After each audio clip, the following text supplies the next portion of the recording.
بسم اللہ الرحمن الرحیم۔ ڈیئر اسٹوڈنٹ، السلام علیکم۔ امید ہے آپ خیریت سے ہوں گے۔ آج کا ہمارا ٹاپک ہے برسات کی بہاریں، ٹھیک ہے۔ سب سے پہلے ہم ان کے مصنف کے بارے میں پڑھ لیں گے، ٹھیک ہے۔ مصنف برسات کی بہاروں کے کون ہیں؟ نذیر اکبر الہ آبادی۔ یہاں پہ ان کی ڈیٹ آف برتھ اور ڈیٹ آف ڈیتھ بھی لکھی ہوئی ہے۔ نذیر جو ہے ان کا تخلص تھا اور والد کا نام ان کا فاروق تھا، ٹھیک ہے۔ اور اس کے بعد جو امپورٹنٹ چیزیں، ان کی شاعری سادہ زبان میں ہوتی تھی، انہیں عوامی شاعر بھی کہا جاتا تھا، ٹھیک ہے۔ نذیر اکبر آبادی بنیادی طور پر نظم کے شاعر ہیں، ٹھیک ہے۔ یہ بیسک چیزیں ہیں جو آپ ان میں دیکھ سکتے ہیں۔ اب ہم اپنے نظم کی طرف آتے ہیں۔ نظم کا ہمارا نام ہے برسات کی بہاریں، ٹھیک ہے۔ اس کے اوپر یہ ہم نے لکھا ہے محمس کیوں ہے یہ؟ کیونکہ کوئی بھی ایسی نظم یا غزل جو 5 اشعار پر مشتمل بن، ٹھیک ہے، اس کو ہم محمس کہتے ہیں، جس کی اب دیکھیں یہاں محمس ہے اور اس کا پہلے شعر کی ہم تشریح کرتے ہیں۔ اس ہوا میں کیا برسات کی بہاریں، سبزوں کی لہلاہٹ باغات کی بہاریں، بوندوں کی جمجماوٹ قطرات کی بہاریں، ہر شے کے تماشے ہر گات کی بہاریں، کیا کیا مچی ہیں یارو برسات کی بہاریں۔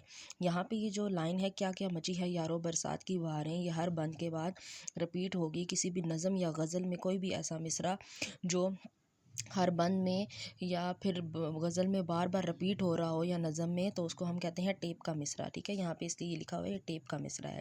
گرامیٹیکلی اس مصرع کو ہم ٹیپ کا مصرع کہتے ہیں، ٹھیک ہے۔ اب اس شعر کے ہم الفاظ معنی پہ آ جائیں گے۔ لہلاہٹ کا مطلب ہے لہرانا، ٹھیک ہے، سبزوں کا لہرانا، ہوا سے جو لہراہٹ ہوتی ہے۔ پھر جمجماوٹ رم جم چمک جمک، قطرات بوندیں ہوتی ہیں، جیسے قطرات قطروں کی جمع، بارش کی بوندیں۔ ہر بات کے تماشے ہوتے ہیں، کرتب گھات انداز ہوتا ہے، ٹھیک ہے۔ اب اس کی ہم تشریح پہ آ جاتے ہیں۔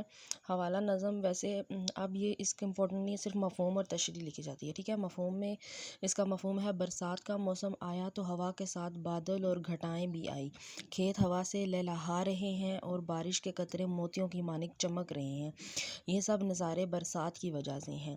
نذیر اکبر الہ آبادی میر و سودا ناصح و آتش اور انشاء و جرأت کا زمانہ دیکھا، یعنی نذیر اکبر آبادی نے ان سب کا زمانہ دیکھا، مگر اپنی آزاد طبیعت کے باعث سب سے الگ رہے۔ ان کی شاعری عوامی ہے، انہیں اپنے قرب و ماحول، اپنے عہد کے رسم و رواج، تہذیب و تمدن کو بڑی عمدگی کے ساتھ اپنی شاعری میں ڈھالا ہے۔ انہوں نے شعر و سخن کے لیے ایسے موضوعات کا انتخاب کیا جن کا تعلق براہ راست عوام الناس، بالخصوص غریب اور مفلس طبقے سے تھا۔ انہوں نے اردو نظم گوئی کے دامن کو وسیع کیا۔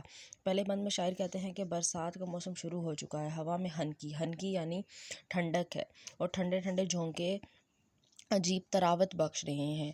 ہوا کے پرسرور جھونکے آتے ہیں جو سرسبز شاداب کھیت جھومتے ہوئے نظر آتے ہیں، یعنی جب خوبصورت شاداب یا سرسبز کھیت جھومتے ہوئے نظر آتے ہیں، یوں محسوس ہوتا ہے جیسے ہر طرف شادابی، حد نگاہ تک ہریالی ہی ہریالی دکھائی دیتی ہے، طبیعت میں فرحت محسوس ہوتی ہے۔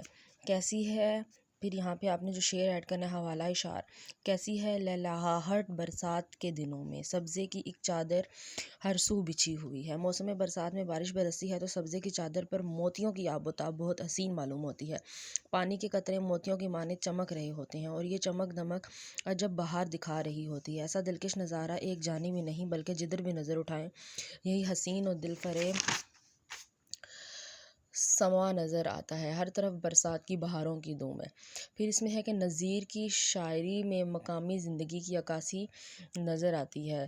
زبان پر قدرت کے لحاظ سے ان کو اردو شاعری میں منفرد حیثیت حاصل ہے۔ نذیر الفاظ کے پیکر تراشتے ہیں اور منفرد منظر نگاری کے تاثر میں شدت پیدا کرتے ہیں۔ ان کی نظمیں آدمی نامہ، بنجارہ نامہ، موت، مفلسی، برسات، گر یوں ہوا تو کیا ہوا، ان کا مشاہدہ، وسیع بصیرت اور موضوعات میں رنگا رنگی اور تنوع ہے۔ ان کی زبان عام فہم اور سادہ ہے، ٹھیک ہے۔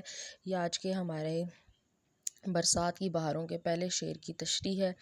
اگلے شعر کی تشریح دوسرے ویڈیو میں آپ کو پرووائڈ کر دی جائے گی۔ شکریہ۔